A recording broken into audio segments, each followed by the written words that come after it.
السلام علیکم۔ Urdu centre hub میں خوش آمدید۔ دوستو، اگر آپ میرے چینل پر نئے ہیں تو میرے چینل کو لائک اور سبسکرائب کریں، اور اگر ویڈیو پسند آئے تو لائک کرنا نہ بھولیے گا۔ دنیا میں لوگوں کے ساتھ مختلف اقسام کے واقعات پیش آتے رہتے ہیں۔ کچھ لوگ انہیں فراموش کر دیتے ہیں اور کچھ کے ساتھ ایسے واقعات پیش آتے ہیں جنہیں فراموش کرنا ان کے اختیار میں نہیں ہوتا۔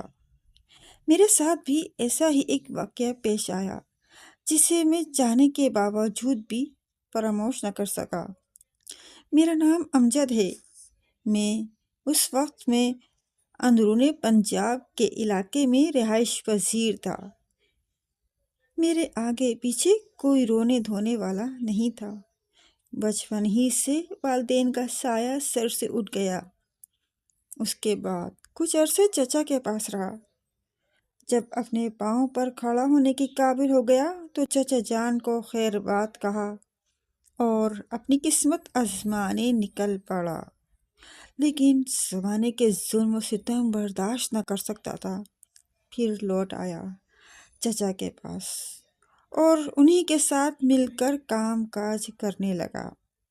جیسے ہی میری عمر شادی کو پہنچی، چچا جان نے اپنے ایک رشتہ دار کی بیٹی کے ساتھ میری شادی کر دی۔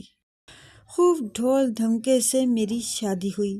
چچا جان نے میری شادی کی رسم میں کوئی کسر نہ چھوڑی تھی، اور شادی ایسی کہ دنیا دیکھتی رہ گئی۔ ولیمہ تو ایسے معلوم پڑتا تھا جیسے پوری کائنات ہی میرے ولیمے میں اتر آئی ہو۔ دیکھنے والے اش اش کر اٹھے، ہر آنکھ چندھیا گئی۔ خیر، شادی کی رسم پوری ہوئی تو گھر میں مہمانوں کا جمع غفیر ختم ہوا، اور پھر ایک روز میں بیوی کو لے کر سسرال کی جانب چل پڑا۔ وہ سردیوں کی ٹھٹھرتی شب تھی۔ سردیوں کی راتیں کچھ زیادہ ہی سیاہ ہوتی ہیں، لیکن یہ شب بہت زیادہ سیاہ تھی اور موسم ابر آلود تھا۔ میں اپنی بیوی کو سسرال پہنچا کر واپس آ رہا تھا۔ سردی اور ٹھنڈی ہوا نے ارد گرد کے علاقے کو اپنی لپیٹ میں لے رکھا تھا۔ ساری خلق خدا نرم گرم بستروں میں خواب خرگوش کے مزے لوٹ رہی تھی۔ میں اپنی گاڑی میں شہر کی طرف رواں دواں تھا۔ موسم ابر آلود ہونے کی وجہ سے کچھ زیادہ ہی اندھیرا تھا۔ ہاتھ کو ہاتھ سجائی نہ دیتا تھا۔ میں انجام سے بے خبر رواں دواں تھا۔ جس جگہ سے میں گزر رہا تھا اس کے ارد گرد حد نگاہ تک برگد اور کیکر کے درختوں کا سلسلہ تھا۔ دونوں طرف سے سڑک گھری ہوئی تھی۔ ہوا شائیں شائیں کرتی جب درختوں سے ٹکراتی تو معلوم پڑتا جیسے بدروحیں مل کر بین کر رہی ہوں۔ رات کے تقریباً 11:15 کا وقت ہو رہا ہوگا۔ ہر طرف ہوکالم تھا، چار سو گھٹا ٹوپ اندھیرے کا راج۔ ماحول کافی پر اسرار تھا۔ قریب کے درختوں سے الو اپنی مکروہ آواز میں بولا۔ الو کی آواز سے ماحول مزید پر اسرار ہو گیا۔ موسم ابر آلود، ہواؤں کے جھکڑ، چار سو اندھیرا، حد نگاہ تک درختوں کا لامتناہی سلسلہ۔ ایسے موسم میں ایک عام انسان کا خوف زدہ ہونا فطری بات تھی، لیکن میں ایسے ماحول سے کبھی خوف زدہ نہ ہوا تھا اور نہ ہی بھوت پریت پر یقین رکھتا تھا۔ بادل گرجے اور موسلا دھار بارش شروع ہو گئی۔ میری نظریں تیزی سے ارد گرد کا جائزہ لے رہی تھیں۔ ایک بار پھر بجلی چمکی اور دور مجھے ایک مکان نظر آیا۔ میں گاڑی کو آہستہ آہستہ ڈرائیو کرتا ہوا اس مکان تک آیا، کیونکہ راستے میں چھوٹے چھوٹے گڑھے پانی سے بھر گئے تھے۔ میں گاڑی سے اترا اور مکان کا جائزہ لینے لگا۔ صدر دروازے کا تو کہیں نام و نشان تک نہ تھا، البتہ کمروں کی کھڑکیوں کے کواڑ ٹوٹ پھوٹ کر شکار تھے۔ میں ٹوٹی پھوٹی کھڑکیوں سے اندر بآسانی داخل ہو سکتا تھا، اور میں یہ سوچ کر گاڑی سے اتر آیا کہ رات اسی جگہ بسر کی جائے۔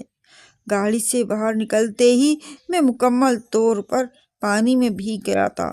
میں دوڑتا ہوا ایک کھڑکی کے قریب گیا تاکہ اندر جا سکوں۔ اسی لمحے نہ جانے کہاں سے ایک بلی میاؤں میاؤں کرتی میرے قریب سے گزرتی چلی گئی۔ بلی کی موجودگی میں کوئی خاص متاثر نہ ہوا، کیونکہ ایسی سنسان اور بیابان جگہوں پر بلیوں کا ہونا لازم و ملزوم تھا۔ میں کھڑکی سے کود کر اندر داخل ہو گیا۔ میرے قدم جیسے ہی اندر پہنچے، مجھے بلی کے رونے کی مکروہ آواز سنائی دی۔ بلی اپنی مکروہ آواز میں مسلسل روئے جا رہی تھی۔ اچانک ہر سو خاموشی چھا گئی، ایسی خاموشی کہ اگر سوئی بھی گرتی تو اس کی آواز واضح سنی جا سکتی تھی۔ میں نے ہاتھ میں ٹارچ نکال کر روشن کر لی۔ ٹارچ کے روشن ہو جانے سے ارد گرد کا ماحول واضح ہو گیا۔ میں نے ٹارچ کی روشنی میں ارد گرد کا جائزہ لیا۔ یہ ایک وسیع کمرہ تھا۔ کمرے میں پڑا پوشیدہ فرنیچر دیمک کا شکار ہو چکا تھا۔ جیسے ہی میں نے اپنے دائیں جانب دیکھا، میرے رونگٹے کھڑے ہو گئے۔ میرے دائیں جانب ایک کرسی پڑی تھی، اور اس کرسی پر ایک ہڈیوں کا ڈھانچہ ایسے بیٹھا ہوا تھا جیسے کوئی شخص کسی گہری سوچ میں گم ہو اور اسے ارد گرد کا کوئی علم نہ ہو۔ ایسا مکان جو بالکل ویران پڑا ہو، اور وہ بھی نہ جانے کتنے عرصے سے۔ اس مکان میں ایک پراسرار ڈھانچے کی موجودگی کیا ظاہر کرتی تھی؟ میرے ذہن میں ایک خیال آیا، ہو نہ ہو یہ کوئی سائنس لیبارٹری رہی ہوگی، لیکن کمرے کی حالت لیبارٹری والی نہ تھی۔ پہلے تو میں خوفزدہ ہوا، پر جلد ہی میرا خوف جاتا رہا۔ میرے خوف کی جگہ تجسس نے لے لی۔ میرے قدم خود بخود اس ڈھانچے کی طرف اٹھنے لگے۔ ڈھانچے کے قریب پہنچ کر یہ راز مجھ پر کھلا کہ وہ ڈھانچہ اصلی نہ تھا، بلکہ عام طور پر لیبارٹریز میں نمائش کے لیے استعمال کیا جانے والا ایک ماڈل تھا۔ میں نے ڈھانچے کو اسی حالت میں چھوڑا اور داخلی دروازے کی طرف قدم بڑھا دیے اور باہر نکل گیا۔ اس کمرے کے علاوہ اور بھی کمرے تھے جو قطار در قطار بنے ہوئے تھے۔ میں نمبر وار کمروں کا جائزہ لینے لگا، لیکن ان کمروں میں کوئی خاص چیز میری نظر میں نہ آئی۔ یہ کوئی 5واں کمرہ تھا جس کا میں جائزہ لینے کے لیے آگے بڑھا۔ میں نے جیسے ہی اس کمرے کو دروازہ کھولا، دروازہ کھلتے ہی چمگادڑوں کا ایک ہول میرے سر سے گزرا۔ خوف سے میرے دل کی دھڑکنیں تیز ہو گئیں۔ اگر میں بروقت نیچے بیٹھ نہ جاتا تو شاید میرا چہرہ دیکھنے کے قابل نہ ہوتا۔ ڈرتے ڈرتے میں نے اندر جھانک کر دیکھا تو یہ کمرہ بھی دوسرے کمروں سے مختلف نہ تھا۔ میں نے اس کمرے کو رات گزارنے کے لیے منتخب کر لیا۔ اس کمرے کا فرنیچر دوسرے کمروں کی نسبت دیمک کا شکار نہ تھا۔ میں نے اللہ کا شکر ادا کیا اور بیڈ کے قریب پہنچ گیا۔ کمرے میں موجود سنگل بیڈ مکمل طور پر گرد سے اٹا ہوا تھا۔ جیسے تیسے کر کے میں نے بیڈ سے گرد کو جھاڑا اور بیڈ پر لیٹ کر سونے کی تیاری کرنے لگا۔ چند منٹ میں نیند کی وادیوں میں گم ہوتا چلا گیا۔ مجھے سوئے ابھی زیادہ دیر نہ گزری تھی، غالباً میری آنکھ ایک کھٹکے سے کھل گئی۔ کافی دیر تک میں اندھیرے میں آنکھیں پھاڑ پھاڑ کر تکتا رہا، مگر اندھیرے میں کچھ نظر نہ آیا۔ میں نے سرہانے رکھی ٹارچ اٹھائی اور روشن کر لی۔ ٹارچ کی روشنی نے ارد گرد کے ماحول کو واضح کر دیا۔ کمرے میں میرے علاوہ اور کوئی موجود نہ تھا۔ میں بستر پر اٹھ کر بیٹھ گیا اور ارد گرد کا جائزہ لیا، مگر میری سمجھ میں یہ بات نہ آ سکی کہ آواز کس چیز سے پیدا ہوئی۔ میں نے اسے اپنا وہم سمجھ کر فراموش کر دیا اور ایک بار پھر سونے کی کوشش کرنے لگا۔ کچھ دیر بعد پھر نیند کی دیوی مجھ پر مہربان ہو گئی اور میں نیند کی وادیوں میں گم ہوتا چلا گیا۔ مجھے سوئے زیادہ وقت نہ بیتا ہوگا اور ابھی نیند بھی کچھ کچی پکی تھی۔ مجھے ایسا محسوس ہوا جیسے مجھے کوئی بلا رہا ہو، مجھے میرا نام لے کر پکار رہا ہو۔ میں بستر پر اٹھ بیٹھا اور ارد گرد کے ماحول کا جائزہ لینے لگا، لیکن مجھے ارد گرد کوئی حرکت محسوس نہ ہوئی تو بستر سے اترا اور کمرے سے باہر نکل آیا۔ کمرے سے باہر نکل کر میں نے پکارا، کوئی ہے؟ کوئی ہے؟ لیکن کسی قسم کی کوئی آواز میرے کانوں سے نہ ٹکرائی۔ تو میں نے ایک بار پھر چلا کر کہا، اگر کوئی ہے تو سامنے آئے۔ میں یہ الفاظ 2 مرتبہ دہرائے ہوں گے، لیکن میرے الفاظ کا کوئی خاطر خواہ جواب نہ ملا تو میں واپس کمرے کی جانب چل پڑا کہ ایک مرتبہ پھر آواز میرے کانوں سے ٹکرائی، ارے رکو! بس اس سے زیادہ مزید آگے کوئی آواز نہ آئی۔ ایک مرتبہ پھر آواز سن کر میرے کان کھڑے ہو گئے۔ میں نے آواز کی سمت کان لگا دیے، مگر ایک بار پھر خاموشی چھا گئی، اور ایسی خاموشی کہ اپنے دل کی دھڑکن واضح طور پر سنی جا سکتی تھی۔ کچھ لمحے میں آواز کا ایک مرتبہ پھر انتظار کرتا رہا، مگر آواز نہ آئی۔ لیکن ایک آواز پھر گونجی، ایسی آواز جیسے کوئی دھاڑا ہو۔ میرے تو رونگٹے کھڑے ہو گئے۔ دھاڑ کسی شیر سے مشابہت رکھتی تھی، اور پھر اس کے بعد تو وہ مکان ان آوازوں کی آمد جگہ بن گیا اور میرے کانوں کے پردے پھٹتے محسوس ہوئے۔ میں نے دونوں ہاتھوں کی انگلیاں کانوں میں ٹھونس لیں، مگر بے سود۔ آواز کی شدت میں کوئی کمی نہ آئی۔ رفتہ رفتہ آوازیں معدوم پڑنے لگیں اور پھر یکلخت ہی آوازیں آنا بند ہو گئیں۔ ماحول پر ایسا سناٹا طاری ہو گیا جیسے پوری دنیا سوگ میں ڈوبی ہو۔ آوازوں کے معدوم ہوتے ہی ماحول ایک دم پرسکون ہو گیا، اور پھر ماحول میں ایک عجیب سی رومانوی سی کیفیت چھا گئی۔ اسی کیفیت میں کہیں سے ہارمونیم کے بجنے کی آواز گونجی۔ آواز معلوم پڑتا تھا کہ کہیں باہر سے آ رہی ہو۔ میں کمرے سے باہر کو نکل آیا اور آواز کی سمت کا اندازہ کرنے لگا۔ میں کافی دیر تک اس آواز کی سمت کا اندازہ کرتا رہا۔ ایسا لگتا تھا آواز کسی تہہ خانے سے آ رہی ہو، لیکن میں نے تو سارے گھر کا ایک ایک چپا دیکھ مارا تھا، مگر مجھے تو تہہ خانہ کہیں نظر نہ آیا تھا۔ چند لمحے میں اس بات پر غور کرتا رہا، پھر ایک مرتبہ پھر پورے گھر کو چھانا۔ میں ایک ایک کمرے کو اچھی طرح دیکھتا ہوا تہہ خانے کو ڈھونڈنے لگا۔ میں نے ہر ایک کمرے کو دیکھ لیا، ان کے ساتھ attach bath, T V lounge, dining hall, porch, حتیٰ کہ ہر ایک چیز دیکھ ڈالی، مگر بے سود۔ تہہ خانے کا سراغ کہیں نہ ملا۔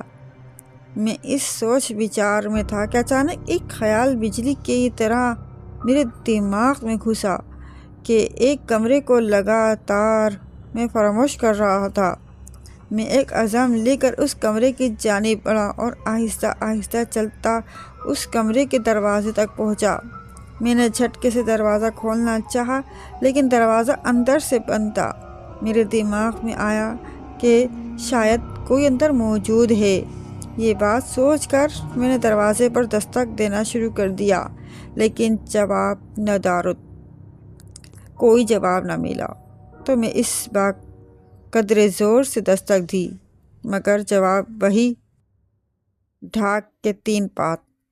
اس بار میں نے دستک کی بجائے دروازہ توڑ دینے میں عافیت سمجھی اور دروازے میں متعدد بار کندھے سے دھکا دے دے کر توڑ ڈالا اور اندر گھس گیا۔ دروازہ توڑنے کے بعد جب میں اندر گیا تو یہ دیکھ کر میری حیرت کی انتہا نہ رہی کہ کمرہ میری توقع کے برخلاف انتہائی صاف اور چمکدار تھا۔ کمرہ دوسرے کمروں کی نسبت انتہائی کشادہ، صاف، چمکدار اور اجلا تھا۔ یہ بات میرے لیے باعث حیرت تھی۔ آپ خود ہی سوچئے کہ کہاں پورے کا پورا گھر گرد سے اٹا تھا اور کہاں کمرہ۔ واقعی حیرت کی بات تھی۔ خیر، جیسے تیسے میں کمرے میں گھسا اور کمرے کا تفصیلی جائزہ لینے لگا۔ کمرے میں ضروریات زندگی کا تمام سامان موجود تھا۔ اعلیٰ درجے کا خوبصورت فرنیچر، بیڈ، ڈریسنگ، کھڑکیوں پر ریشمی پردے جھول رہے تھے، چھت پر قیمتی فانوس لٹک رہے تھے، حتیٰ کہ میک اپ کا مکمل سامان تک موجود تھا، اور ایسا برانڈڈ سامان جو آنکھوں نے کبھی نہ دیکھا ہو۔ کمرے کی فضا میں ایک عجیب سی خوشبو پھیلی ہوئی تھی، خوشبو ایسی جو دل کو بھائے۔ اس جیسی خوشبو شاید ہی پہلے میں نے کبھی سونگھی ہو۔ کمرے میں جا بجا مختلف سامان ڈٹا تھا۔ اس سامان میں ایک ہاتھی بھی تھا، پتھر کا۔ ہاتھی کی سونڈ کے ساتھ لوہے کا ایک لیور لگا تھا۔ میں نے تجسس کے مارے اس لیور کو کھینچا تو ہاتھی کے پچھلی والی دیوار میں پہلے گڑگڑاہٹ ہوئی اور پھر دیوار ایک خاص انداز میں ایک طرف کو کھسک گئی۔ دیوار کے کھسکتے ہی دیوار میں ایک ایسا خلا نمودار ہوا جس میں 20-25 کے قریب سیڑھیاں زمین دوست خانے کو جاتی تھیں۔ میں تجسس کی بنا پر ڈرتے ڈرتے ایک ایک قدم سیڑھیاں اترنے لگا۔ سیڑھیاں اتر کر میں ایک زمین دوست خانے میں پہنچ چکا تھا۔ سیڑھیاں میرے اندازے کے مطابق 20 ہی تھی۔ ہال میں میرے قدم رکھتے ہی ایک نامانوس سی آواز میرے کانوں سے ٹکرائی۔ غور کرنے پر معلوم پڑا کہ میرے نیچے پہنچتے ہی دیوار خود بخود اپنی جگہ واپس پہنچ گئی۔ یہ آواز دیوار کے دوبارہ اپنی جگہ پر واپس آنے کی تھی۔ دیوار کے اپنی جگہ پر واپس آتے ہی پورے ہال میں چند سیکنڈ کے لیے اندھیرا چھا گیا اور پھر پورا ہال برقی کمکموں سے روشن ہو گیا۔ میں اپنی جگہ حیرت کا بت بنا کھڑا تھا۔ نظام ایسا معلوم پڑتا کہ کوئی کنٹرول کر رہا ہو۔ حیرت، تجسس تھا اور سسپینس تھا جو مجھ پر اپنا تسلط جمائے ہوئے تھا۔ میری حیرت اپنی جگہ بجا تھی۔ ایک بوسیدہ کمرے میں ایک ایسا کمرہ جو پورے مکان کی بنسبت انتہائی صاف و شفاف تھا، اور اس کے نیچے ایک زمین دوست خانے کی کیا حیثیت! حیرت، عجب حیرت! میں حیرت میں ڈوبا اپنے پس و پش کا جائزہ لے رہا تھا۔ ہال کمرہ مستطیل میں بنا ہوا تھا۔ سیڑھیاں والا دروازے کے علاوہ کوئی دوسرا دروازہ نہ تھا۔ تہہ خانہ مکمل طور پر خاموشی میں ڈوبا تھا۔ ایک نحوست تھی جو کمرے میں چھائی ہوئی تھی۔ چند لمحے ہال نما کمرے میں روشنی چھائی رہی، پھر ایک دم سے ہر سو اندھیرا پھیل گیا، کھٹا ٹوپ اندھیرا، ہاتھ کو ہاتھ سجائی نہ دیتا تھا۔ چند لمحے اندھیرا رہا، پھر ایک جانب سے آہستہ آہستہ روشنی پھوٹنے لگی۔ روشنی آہستہ آہستہ تیز ہوتی چلی گئی اور پھر پورا ہال کمرہ روشنی سے جگمگا اٹھا۔ روشنی کسی کمرے کے دروازے سے پھوٹ رہی تھی۔ میری حیرت کی انتہا نہ رہی۔ اس مکان نما حویلی میں تو جا بجا حیرتوں کے پہاڑ ٹوٹ رہے تھے۔ کبھی آوازیں آنے لگتی ہیں، کبھی کوئی بلاتا ہے، تو کبھی خود بخود کمرے نمودار ہونا شروع ہو جاتے ہیں۔ کمرے کا دروازہ نمودار ہونے کے بعد ایک مخلوق اندر سے باہر نکلی، جس کو دیکھ کر میری سانسیں رکتی محسوس ہوئیں۔ وہ تھی ہی اس قدر بھیانک کہ کسی آدمی کا تنہا مکان میں خوفزدہ ہونا لازمی امر تھا۔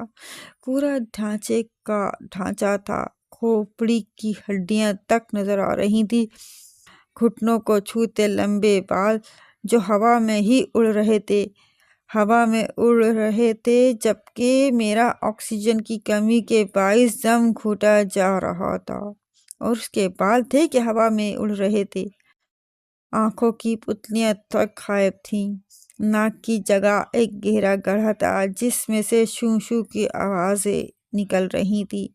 مکمل جسم اریاں اور ہڈیاں نظر آ رہی تھی، لمبوترا چہرہ اور غار جیسے منہ میں سے وہ بار بار اپنے نوکیلے لمبے دانتوں کی نمائش کرتی تھی، اور پیچھے کو مڑے ہوئے پیر، لمبے لمبے ہاتھوں کے لمبے لمبے نوکیلے ناخن۔ اف میرے خدا! وہ اس قدر بھیانک تھی اور میرے دل کی دھڑکنیں رکی جا رہی تھی۔ آکسیجن کی کمی کے باعث دم گھٹا جا رہا تھا۔ بھوکی ہوں، کئی روز سے بھوکی ہوں، ایک منمناتی آواز گونجی۔ آج تمہیں کھا کر اپنی بھوک مٹاؤں گی، ایک بار پھر منمناتی آواز گونجی۔ میرے تو خوف کے مارے رونگٹے کھڑے ہو گئے اور پورا جسم پسینے سے شرابور ہو گیا۔ بھاگنا چاہا مگر قدم نہ تھے کہ اٹھنے کا نام لیں، ایک قدم تک نہ ہلا پایا تھا۔ زبان تھی کہ تالو سے چپکی جا رہی تھی، خوف کے باعث آنکھیں باہر کو بل پڑی تھی۔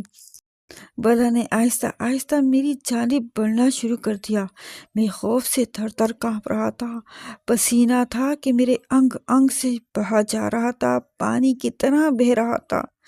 بلا میری طرف بڑھ رہی تھی اور پھر میں اپنے قدم پیچھے کی جانب آہستہ آہستہ بڑھانے لگا اور پھر ایک دم پیچھے گھوم کر دوڑ لگا دی۔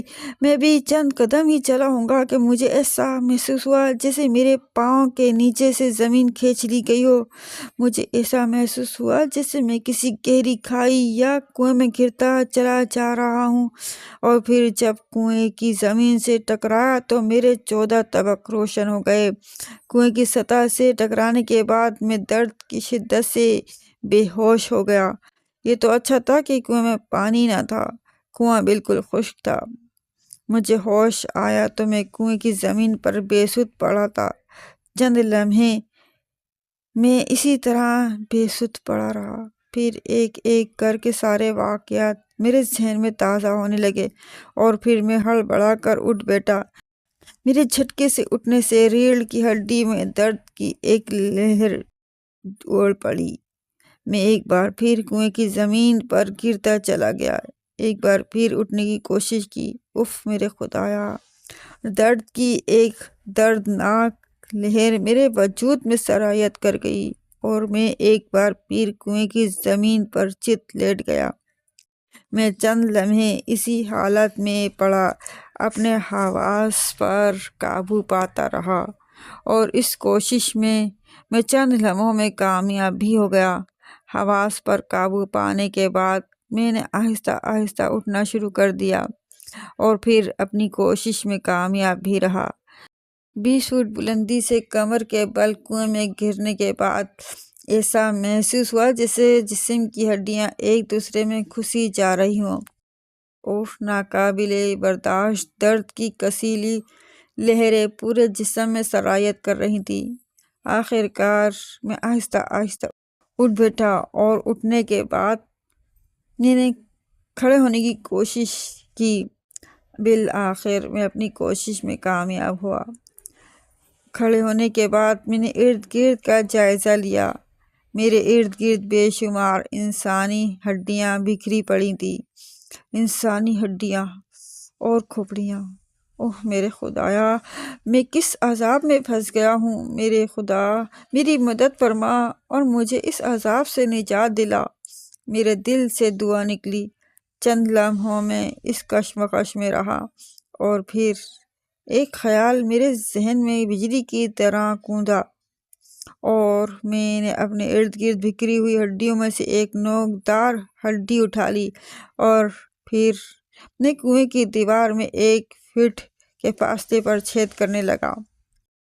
کنویں کی دیواریں چونکہ کچی مٹی کی تھیں، اس لیے ان میں چھید جلد ہونے لگے، اور میں اپنے اس عزم میں کامیاب بھی رہا۔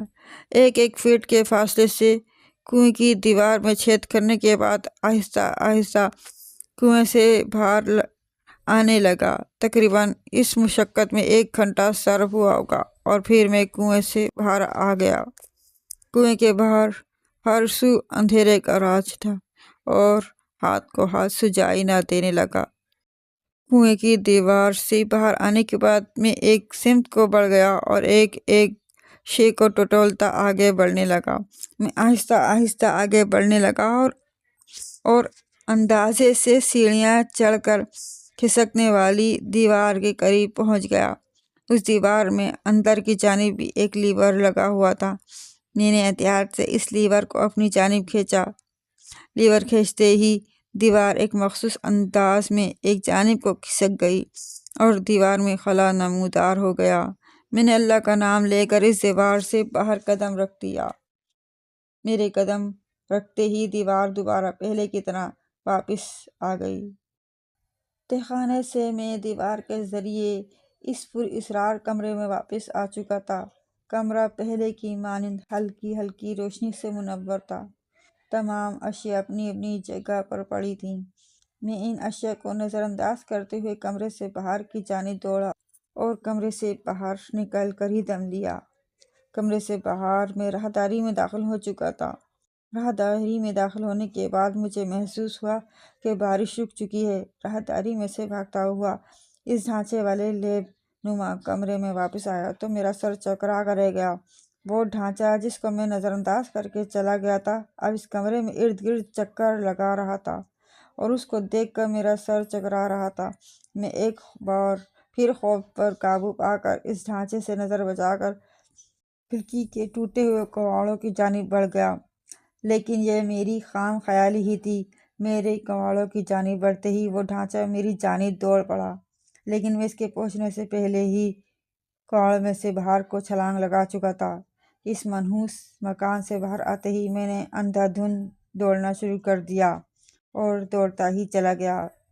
مجھے اپنے پیچھے اس مکان میں سے ہذیانی قہقہوں کی آوازیں آنے لگیں۔ جب میں اس مکان سے کافی دور نکل آیا تو میرے کان میں ایک سرگوشی گونجی، نئی زندگی مبارک ہو۔